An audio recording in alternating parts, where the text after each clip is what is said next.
Cuando llegué a Barcelona hace 9 años no sabía que había todo este tema con el catalán.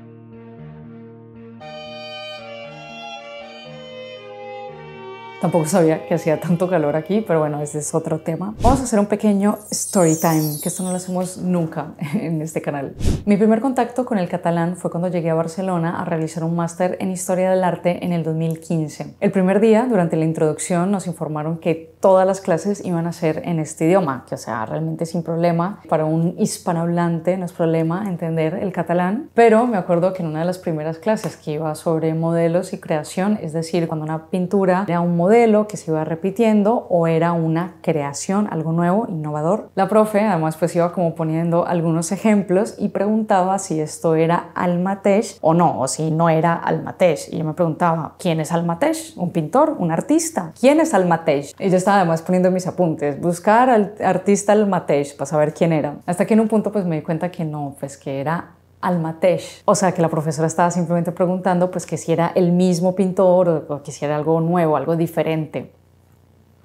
A ver, realmente este fue el único problema que yo tuve con el catalán. Realmente se entiende muy fácil. O sea, yo cuando digo que hay un tema con el catalán me refiero a todas las personas que piensan que si uno tiene un canal de YouTube en el que habla de historia de Barcelona, lo tiene que hacer en catalán sí o sí. O por lo menos la mayoría de comentarios negativos que recibimos van de esto. Ya que es una cuestión que preocupa a mucha gente, hoy vamos a dar respuesta a esta incógnita de por qué no hacemos los videos en catalán. Nosotros somos Entre Espacios y hoy te explicamos la historia del catalán.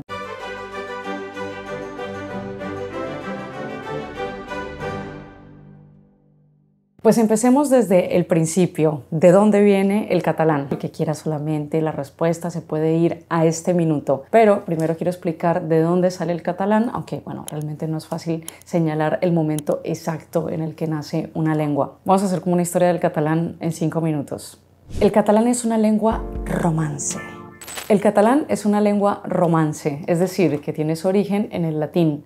De hecho, salvo el euskera, todas las lenguas habladas en España comparten esta raíz común. El latín fue introducido por los romanos en el siglo III a.C. Los romanos llegaron, impusieron su administración, infraestructura, cultura, pero también impusieron su lengua. Aún así, cuando los romanos llegan, se encuentran con una serie de poblaciones que tenían sus propias lenguas originarias, que fueron reemplazadas por un latín vulgar, o sea, una versión popular y adaptada del latín que se hablaba en la península itálica. Que bueno, en esta época pues no habían escuelas de latín, no tenían Duolingo para irlo practicando, por lo que la gente lo aprendió a su manera. Entonces, el catalán tiene sus raíces en las lenguas prerromanas y luego en el latín, pero la cuestión no acaba aquí. Este latín mal hablado también recibió la influencia de otras lenguas de pueblos invasores que llegaron a la península ibérica, aunque no lograron imponer su idioma por completo. En el siglo V, los visigodos, un pueblo germano, dejaron su huella en el catalán con palabras como guerra, cadira, botiga y germà. Luego, en el siglo VIII, los musulmanes invadieron la península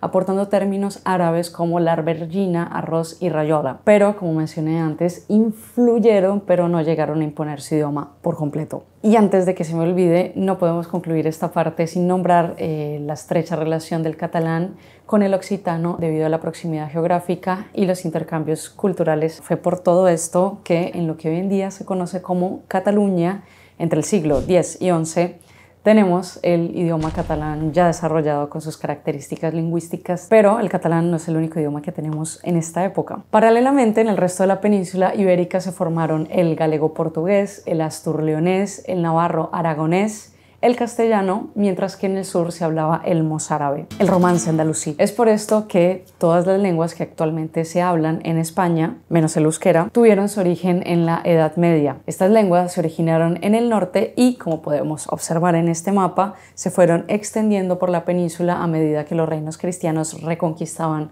los territorios musulmanes. En el caso del catalán, a partir del siglo XIII, se extiende geográficamente gracias a la influencia de la Corona de Aragón. Se consolida en Valencia, en las Islas Baleares, es adoptado como lengua administrativa en territorios como Sicilia, Cerdeña, Nápoles, incluso Atenas. El siglo XV es considerado como la edad dorada del catalán.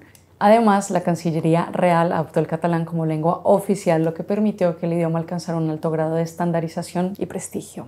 Sin embargo, es a partir del siglo XVI cuando el catalán empieza a perder terreno. El matrimonio de Isabel I de Castilla y Fernando II de Aragón unió las coronas y con ello el castellano empezó a ganar presencia en la administración y la literatura. Luego, los siglos XVII y XVIII fueron especialmente complicados. Tras la conclusión de la Guerra de los 30 años y la firma del Tratado de los Pirineos en 1659, los territorios del Condado del Roselló y la parte de Cerdaña fueron cedidos a Francia, donde el uso del catalán fue muy reprimido. Que esto de tener muchos idiomas a los franceses no les gusta mucho. Además, al finalizar la Guerra de Sucesión Española y con la llegada de los Borbones, una dinastía de origen nuevamente francés, los decretos de nueva planta establecieron un modelo centralista que relegó el catalán a un ámbito privado. Después de estos siglos, que la cosa pues no iba muy bien, llega el siglo XIX con su famosa Renaixença, que marcó pues un verdadero punto de inflexión. Este movimiento cultural, influenciado por la revolución industrial que fortaleció a la burguesía catalana y por el romanticismo europeo, buscó recuperar y fortalecer tanto la lengua como la identidad catalana. Pero parece ser que toda acción tiene su reacción, ya que durante el siglo XX vuelven algunos intentos de represión. Bajo Primo de Rivera se implementaron políticas centralistas que prohibieron el uso del catalán en la administración pública y en la enseñanza. Y durante la dictadura de Franco, el catalán fue excluido de los ámbitos oficiales, educativos y mediáticos, quedando nuevamente reducido al uso familiar y vecinal. Desde la transición a la democracia, marcada por la Constitución Española de 1978 y el Estatuto de Autonomía de Cataluña de 1979, se reconoció el catalán como una lengua cooficial en la región. España adoptó una política lingüística descentralizada que reconoce varias lenguas cooficiales, además del castellano, como el catalán, el gallego, el euskera y el valenciano. Que yo creo que esto es fundamental nombrarlo, o sea, no es que España tenga más idiomas, sino que en otros países europeos se ha impuesto un único idioma nacional, lo que ha resultado en una notable reducción del uso de lenguas regionales. Sin embargo, esto no implica que estas lenguas regionales no existan.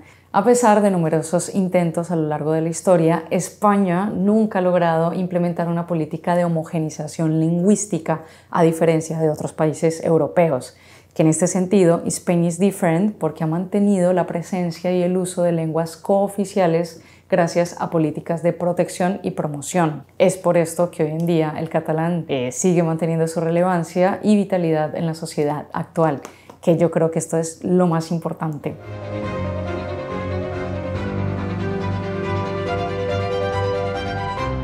Pero bueno, vamos ahora sí a contestar la pregunta central de este video: ¿por qué no hablamos en catalán? Yo creo que los idiomas son herramientas, o sea, sirven para la comunicación, aunque también pueden ser símbolos culturales y nacionales. Ahora, en este canal de YouTube nosotros hablamos de historia y de Barcelona, o sea, que son dos temáticas que me gustan mucho y que yo creo que se complementan muy bien. A mí me gustaría, o sea, que idealmente pues estos videos llegaran al mayor número de personas posibles. Y para lograr esto me parece mejor utilizar el español, que es el cuarto idioma más hablado en el mundo. O sea, casi 600 millones de personas lo utilizan, que representa el 7,5% de la población mundial. Tenemos muy claro que el catalán es una parte integral de la cultura y de la identidad pues, de Barcelona y de Cataluña, pero usando el español podemos alcanzar una audiencia mucho más amplia, permitiendo que más personas descubran y aprecien la historia y cultura de Cataluña. Curiosamente, muchos de los comentarios negativos que recibimos están exigiendo que hablemos en catalán. Aún así, la mayoría de comentarios positivos provienen en primer lugar de personas catalanas que están encantadas, que están disfrutando nuestro contenido y no tienen ningún problema que lo hagamos en español. Pero también recibimos comentarios de personas de Chile, de Venezuela, de Puerto Rico, ¿no? ¿Y por qué una persona de la Patagonia está viendo pues un video en el que hablo de la relación de la Semana Trágica y la construcción de la Pedrera? Pues puede ser porque se está planteando viajar a Barcelona, o porque el tema le llamó la atención, o simplemente porque le gusta la historia. O sea, hay un montón de motivos, pero todas estas personas pueden ver el video porque está en un idioma que entienden. En este sentido, el español es una herramienta muy útil. Ahora, en un plano mucho más personal, yo hago estos videos en español simplemente porque me siento más cómoda expresándome en mi lengua materna. No es fácil sintetizar toda la información, organizar ideas, además exponerse frente a una cámara, exponerse. Además de esto, no va a ser yo la que le agregue pues una dificultad más haciendo estos videos en un idioma que primero no tengo la fluidez ni la pronunciación de un nativo. Hay muchas palabras en el catalán que son difíciles de pronunciar y yo las digo en castellano, no porque yo sea pues un agente pagado por el gobierno español para castellanizar Cataluña, como algunos comentarios lo insinúan. O sea, ojalá me pagaran. Yo realmente casi no gano dinero con estos videos. Denle like, comenten. Yo simplemente pues hago estos videos en español pues porque me siento más cómoda. Yo realmente pues no tengo ninguna agenda oculta ni detrás. Y por último, pero no menos importante, yo solamente quería recordar que en Cataluña tenemos 2 lenguas oficiales que se pueden utilizar perfectamente y yo elijo utilizar el español. Y reitero que bueno, nosotros tenemos muy claro que si el catalán se sigue hablando en la actualidad es gracias al sentido de pertenencia y a una defensa activa de los catalanes. Esto a mí me parece perfecto, de hecho me parece algo digno de admirar, pero del mismo modo yo creo que puedo hacer lo mismo con mi lengua y yo creo pues que las 2 lenguas pueden convivir perfectamente y por eso pues vamos a seguir haciendo los videos en español.